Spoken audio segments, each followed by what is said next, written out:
നമ്മളെല്ലാവരും കാത്തിരുന്ന ബിഗ് ബോസിൻ്റെ പുതിയ പ്രൊമോ വീഡിയോ റിലീസായിട്ടുണ്ട്. അതിൽ ലാലേട്ടൻ അൻസിബയോടും ഋഷിയോടും സംസാരിക്കുന്ന വീഡിയോ ആണ് പുറത്തു വന്നിരിക്കുന്നത്.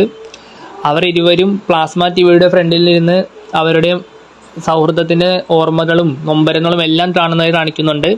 എന്നിവരിൽ ഒരാൾ എവിക്റ്റായി പോകുമെന്നാണ് ലാലേട്ടൻ സൂചിപ്പിച്ചിരിക്കുന്നത്. അത് അൻസിബയാണെന്ന് നമുക്ക് എല്ലാവർക്കും അറിയാം. അൻസിബയും ഋഷിയും ഇതെങ്ങനെ ഫേസ് ചെയ്യുമെന്ന് അറിയില്ല.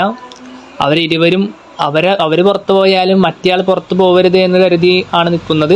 കുടുംബാംഗങ്ങളൊക്കെ ഇവരുടെ ഫ്രണ്ട്ഷിപ്പിനെ പല രീതിയിലും വ്യാഖ്യാനിച്ചിട്ടുണ്ടെങ്കിലും അതിനെല്ലാം മറികടന്ന് അവർ ഇപ്പോഴും നല്ല സുഹൃത്തുക്കളായി നിൽക്കുന്ന അവരുടെ ഒരു പോസിറ്റീവ് ഗുണം തന്നെയാണ്.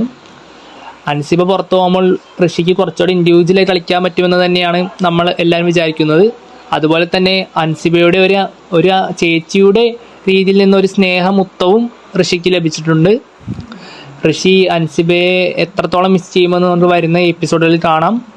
അപ്പോൾ ഇതുപോലുള്ള ലേറ്റസ്റ്റ് അപ്ഡേറ്റ്സിനായി ചാനൽ സബ്സ്ക്രൈബ് ചെയ്യൂ, ബെല്ലൈക്കൺ അമർത്തൂ.